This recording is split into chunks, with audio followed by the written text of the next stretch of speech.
Hey all you cool cats and kittens, welcome back to Remote Learning with Miss Corwin.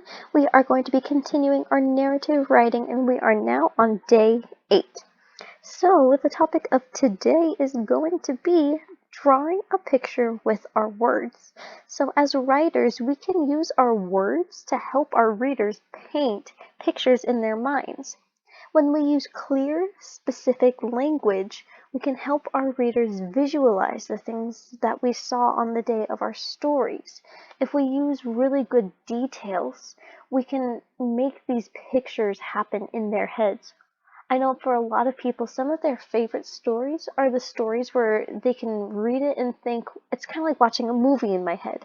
And the reason why you're able to do that is because the author is using such detailed language that you can make really vivid pictures in your head about the characters or the settings or the things that are happening. So let's look at an example. We saw a barn. That's boring. You could do so much better than that. You are in 5th grade. I know you are so much more capable than just saying, we saw a barn. What did the barn look like? What was around the barn? Tell me more about it. So instead of saying something like, we saw a barn, here's an example sentence about how you can draw a picture with our words. The example I'm going to show you is really detailed, but that's kind of what we're going for. When you get into 5th grade, your writing should become more detailed. You're in middle school now, so this is the kind of thing that we're looking for as teachers. So here's an example sentence. Instead of saying, we saw the barn, an example might be, the rustic red barn stood 2 stories high on the green hill. The barn's door was open so I could see the darkness inside, but the 2 black windows were closed. The hill was surrounded by a fence and dotted with white flowers. So in this example, we were able to see that, oh, it's a rustic red barn. That means it's like kind of run down a little bit, but still standing well. This says that it's 2 stories and it's high on a green hill. So you can already make a pretty good picture with just that first sentence. And then they go on to describe the barn. It says the barn's door was open so I could see the darkness inside, but the 2 black windows were closed. So in the first sentence, we didn't even know that there were windows, but the author continued and told us about seeing the darkness inside and the 2 black windows. And it goes on to say that the hill was surrounded by a fence and dotted with white flowers. So you're able to create this really nice image in your head. This author was painting a picture with their words. So we are going to be reading a story today. Some of you may have actually heard this story before. It's pretty popular. We are going to be reading Owl Moon by Jane Yolen. And as it's reading online, what I would like for you to do is pay attention to the really nice language of the story. Something you might want to do is to close your eyes as the story is being told so that you can paint the pictures in your mind, so that you can see where this author is using really detailed language and really good just really good words and phrases and details that help you make that image in your head. So let's go ahead and listen to the story.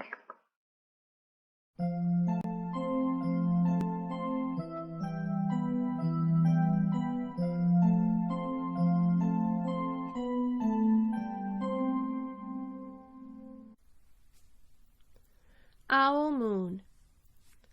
Owl Moon by Jane Yolen, illustrated by John Schroinger. It was late one winter night, long past my bedtime, when Pa and I went owling. There was no wind, the trees stood still as giant statues, and the moon was so bright the sky seemed to shine. Somewhere behind us a train whistle blew, long and low, like a sad, sad song.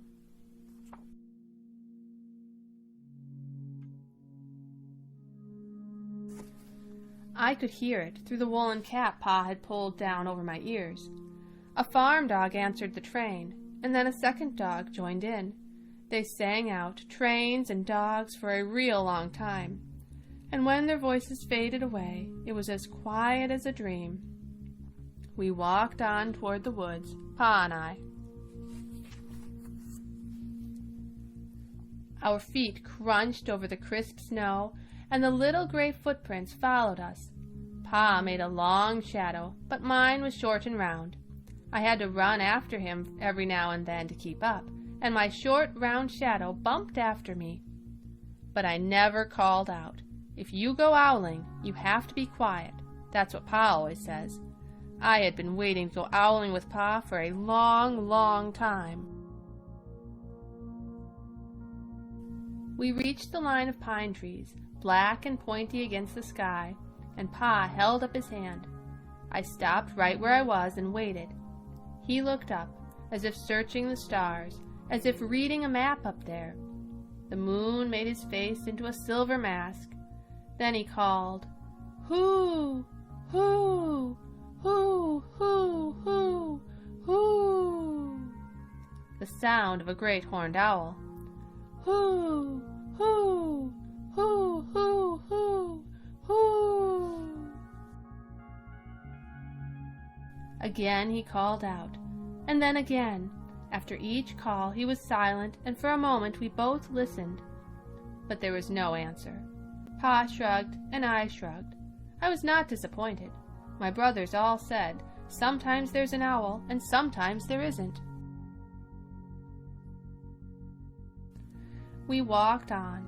I could feel the cold, as if someone's icy hand was palm down on my back, and my nose and the tops of my cheeks felt cold and hot at the same time. But I never said a word.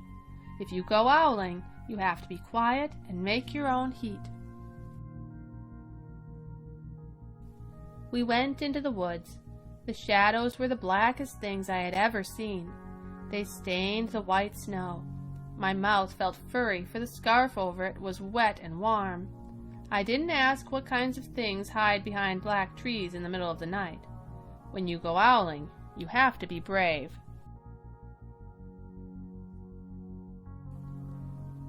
Then we came to a clearing in the dark woods. The moon was high above us. It seemed to fit exactly over the center of the clearing, and the snow below it was whiter than the milk in a cereal bowl. I sighed, and Pa held up his hand at the sound. I put my mittens over the scarf, over my mouth, and listened hard. Then Pa called, "Hoo! Hoo! Hoo! Hoo! Hoo! Hoo! Hoo! Hoo! Hoo! Hoo! Hoo! Hoo!" I listened and looked so hard my ears hurt, and my eyes got cloudy with the cold. Pa raised his face to call out again, but before he could open his mouth, an echo came threading its way through the trees. "Hoo! Hoo! Hoo! Hoo! Hoo! Hoo!" Pa almost smiled. Then he called back, "Hoo! Hoo! Hoo! Hoo! Hoo! Hoo!" Just as if he and the owl were talking about supper, or about the woods, or the moon, or the cold. I took my mitten off the scarf, off my mouth, and I almost smiled too. The owl's call came closer, from high up in the trees on the edge of the meadow. Nothing in the meadow moved. All of a sudden, an owl shadow, part of the big tree shadow, lifted off and flew right over us. We watched silently with heat in our mouths, the heat of all those words we had not spoken. The shadow hooted again. Pa turned on his big flashlight and caught the owl just as it was landing on a branch. For 1 minute, 3 minutes, maybe even 100 minutes, we stared at one another. Then the owl pumped its great wings and lifted off the branch like a shadow without sound. It flew back into the forest. "Time to go home," Pa said to me. I knew then I could talk. I could even laugh out loud. But I was a shadow as we walked home. When you go owling, you don't need words or warm or anything but hope. That's what Pa says. The kind of hope that flies on silent wings under the shining owl moon. The end.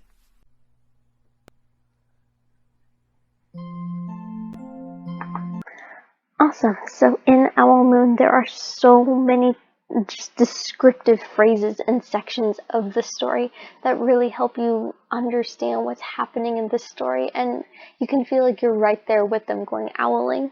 So today, your assignment is to fill out this page. I believe this is page number 11. I think it's page 11, maybe 10.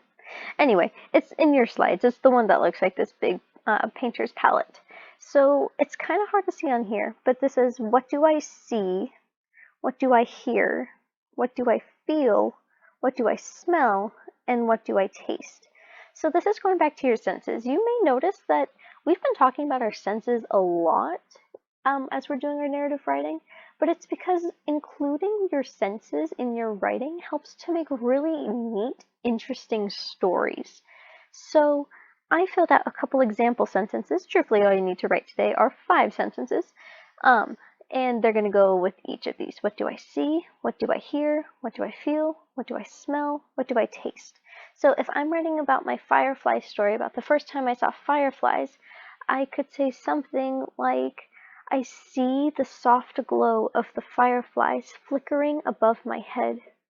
I hear the symphony of a million crickets. The summer heat was suffocating, but I didn't care. So that one goes along with the feels.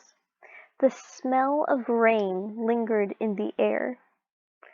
And this one's for taste. And taste can be kind of tricky because you might be saying, I wasn't eating anything, I wasn't drinking anything, I didn't really have any taste.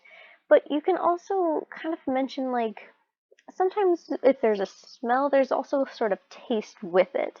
So what I wrote for mine is, I don't know how to explain it, but I could taste the pine in the forest around me. So you could be literally snacking on something if you have a juice box, or if you had goldfish crackers, you could literally tell me about the taste of those things. Something else I should mention in these sort of lectures is that you might not remember your story, what you're writing about, 100%. And that's okay.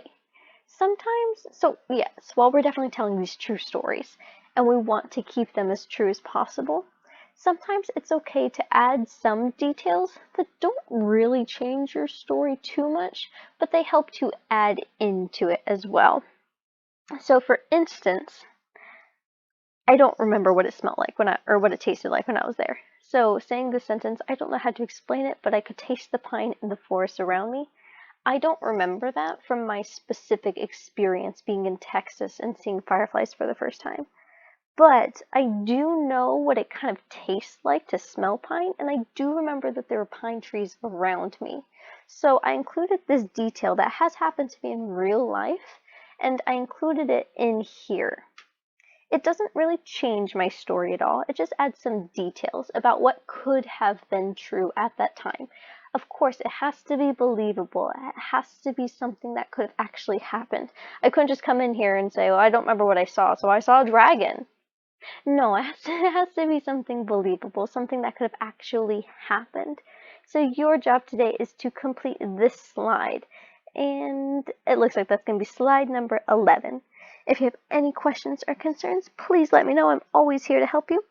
But that's all I have for you, and I will see you on Monday, my friends. Thanks so much. Bye.